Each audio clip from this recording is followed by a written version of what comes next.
Everyone, আমি রিয়া। কালকে তোমাদের সাথে আমি ডিসকাস করছিলাম যে এই সিজনে যদি বাচ্চাদের খুব বেশি লুজ মোশন হয় বা জ্বর জ্বর হয় তাহলে কি হতে পারে, বা টিচিংয়ের আগে বাচ্চাদের সমস্যা হলে কি হতে পারে, বা আমার রাজ্যের এখন বর্তমানে কি হচ্ছে না হচ্ছে সেই সমস্ত কিছু নিয়ে বিগত কিছুদিন থেকে তো আমি ভিডিও বানাতে পারছি না, সেটা আমি তোমাদেরকে আগেই বলেছি। বাচ্চার শরীর খারাপ থাকলে মন মানসিকতা সত্যি ভালো মানে একদমই ভালো লাগে না। সেখানে রাজ্যকে নিয়ে আমি ভীষণ বেশি ওয়ারিড বলতে পারো। মানে ভীষণ বেশি over possessive in the sense কি ওর যাতে কোনো দিকে যত্নের খামতি না থাকে সেটা সম্পূর্ণভাবে সবসময় দেখার চেষ্টা করি। নিজের সব কিছু ভুলে গেছি, কারণ কি ও এমনিতেও একটা এনআইসি ওয়ারিয়র। অনেক যুদ্ধ করে সে পৃথিবীতে এসেছে। তো প্রত্যেকটা মাই তার সন্তানকে তার যতটা সামর্থ্য, যতটা করার মানে পসিবিলিটি আছে সমস্ত দিয়ে করে। তো সেরকমই আমিও সমস্ত কিছু দিয়ে রাজ্যকে ভালো রাখার চেষ্টা করি। তারপরেও বাচ্চা তো শরীর খারাপ হবেই, ওয়েদার চেঞ্জ রয়েছে। আর এইরকম প্রিম্যাচিওর বাচ্চাদের ইমিউনিটি একটু উইক হয় তুলনামূলকভাবে। তো সেই কারণে ওদের যে কোনো জিনিস খুব বেশি মানে ওরা বেশি আর কি অসুস্থ হয়ে পড়ে তাড়াতাড়ি। তো যাই হোক, আজকে আমি তোমাদেরকে মেডিসিনগুলোর নাম তো বলেছিলাম যে বর্তমানে ওকে কী কী ডক্টর দিয়েছে। আমি এটা তোমাদেরকে জাস্ট দেখাচ্ছি। তোমরা আমাকে অনেকে মেসেজ করছো সেই কারণে, বাট তোমরা কিন্তু অবশ্যই ডক্টরকে না দেখিয়ে কোনো মেডিসিন দেবে না। বিকজ আমার বাচ্চার কোনটা স্যুট করছে, আমার বাচ্চার কোন জন্য কোনটা ভালো, সেটা কিছু কিছু মেডিসিন কমন হতে পারে, বাট সব মেডিসিনস তো আর কমন হয় না। সো আমার বাচ্চার জন্য কোনটা ভালো সেটা আমি মানে আমার ডক্টর বেটার বুঝবে। তো তোমার বাচ্চার জন্য কোনটা ভালো সেটা তোমার ডক্টর বুঝবে। বা আমার বাচ্চার কী হয়েছে, কোন সমস্যার জন্য উনি কিছু প্রেসক্রাইব করেছে, তোমার বাচ্চার অন্য কারণেও হতে পারে।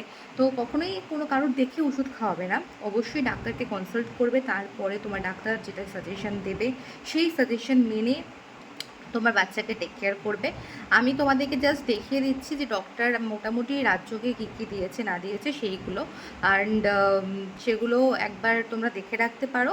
মোটামুটি নিয়ার অ্যাবাউট এইগুলোই দেয় ডক্টররা, বাট তাও আবার বলছি ডক্টরকে দেখিয়ে বাচ্চার সমস্ত কিছু কিন্তু করবে। তো ফার্স্টে আমি দেখাচ্ছি যে ওকে কী কী মেডিসিন ডক্টর সাময়িকভাবে দিয়েছে। এই কোলিকেট বলে যে ওষুধটা রয়েছে, এই কোলিকেটটা কিন্তু মানে পেটের ব্যথার কারণ হয়। কোলিম্যাক্স বলেও ওষুধ আছে, সেটাও কিন্তু বাচ্চাদেরকে দেওয়া হয়।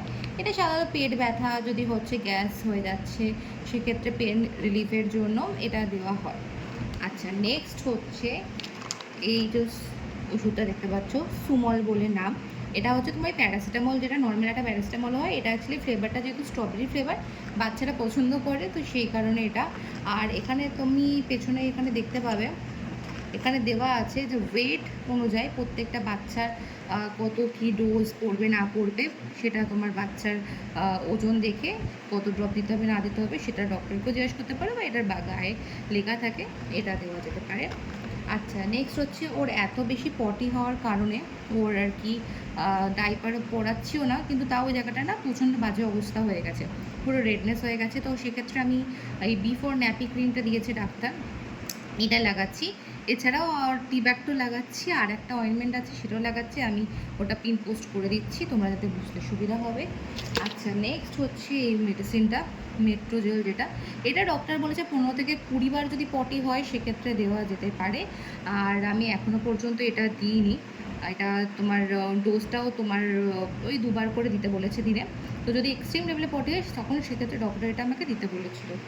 এছাড়া ও যে মেডিসিনটা খাচ্ছে সেটা হচ্ছে এই যে এটা ইন্ট্রোজার্মিনা, আশা করি বুঝতে পারছো। এটা ওর ডক্টর প্রেসক্রাইব করেছিল। এটা এরকম আসে, এটা এই ক্যাপটাকে খুলতে হয়, খুলে জলের মতন থাকে, এটা মেডিসিনটা খাইয়ে দিতে হয়। আর আর এমনি ওয়ারেস যেটা সেটা ওকে ডক্টর দিয়েছে। এছাড়াও আর একটা ওয়ারেস, সেটা হচ্ছে ইকোনম বলে, এই যে এই জিনিসটা এটা ডক্টর রাজ্যকে দিয়েছে। এটা ওই দিনে 2বার করে আর কি খাওয়াতে হবে। তো এই মেডিসিনসগুলোই মোটামুটি রাজ্য চলছে এখন। তোমরা আমাকে বারবার ইনবক্স করছো, আর আদার্স মেডিসিন যেগুলো রাজ্য খায় সেগুলো নিয়েও আমি তোমাদের একটা ভিডিও শেয়ার করব। অ্যাকচুয়ালি কোনো রকমে ওকে একটু শান্ত করে ঘুম পাড়িয়েছি। এছাড়া আমি ওর ডায়েটে কী কী দিচ্ছি বর্তমানে, বা ওকে সলিড যখন খাওয়ানো আরম্ভ করেছি, কী কী খাইয়েছি স্টার্টিংয়ে, তো সেই সমস্তগুলো আমি তোমাদের সাথে একে একে শেয়ার করব। কিন্তু তোমরা অনেকেই আমাকে রাজ্যের শরীর খারাপ বা জ্বরের ভিডিও শেয়ার করার পরে যারা ইনকোয়ারি করেছিলে যে কী কী মেডিসিনস দিদি ওকে দিচ্ছ, একটু প্লিজ জানাও, তাহলে ভালো হয়। তো তাদের উদ্দেশ্যে আমি এই ভিডিওটা করলাম। তো তোমরা দেখতেই পেলে আমি রাজ্যকে এই মেডিসিনগুলো দিই। কিন্তু তোমাদের সন্তানের বা তোমাদের বাচ্চা নিউবর্ন বেবির কিছু হলে অবশ্যই আগে ডক্টরকে কনসাল্ট করবে। অ্যান্ড তারপরেই যে কোনো ধরনের মেডিসিন দেবে। ডক্টরকে কনসাল্ট না করে কখনোই কোনো মেডিসিন বাচ্চাদেরকে কিন্তু দেওয়া একদম উচিত নয়, সেটা অবশ্যই মাথায় রেখো। ভিডিওটা যদি তোমাদের উপকার হয়ে থাকে তাহলে অন্য কারোর সাথেও শেয়ার করে দিও। আশা করি এই মেডিসিনের ওপরে যে ভিডিওগুলো, মানে মেনলি এই বার্তাটা আমি সবাইকে দিতে চাই, ডক্টরকে না কনসাল্ট করে বাচ্চাদেরকে কখনোই উন্নত দেখে ওষুধ খাওয়ানো উচিত নয়। অ্যান্ড আমি পরবর্তীকালে আরও কী কী করছি, মানে রাজ্যকে কীভাবে রাখি না রাখি, রাজ্য আগে কী ওষুধ খায়, সেগুলোর ভিডিও ইন ডিটেলসে তোমাদের সাথে শেয়ার করব। আমি চেষ্টা করছি, আমি নোট ডাউন করেও রেখেছি পয়েন্টগুলো, কিন্তু এই কারণের জন্য আমি আর শেয়ার করতে পারিনি। তবে হোপফুলি আমি তোমাদের সাথে খুব তাড়াতাড়ি শেয়ার করব। Thank you.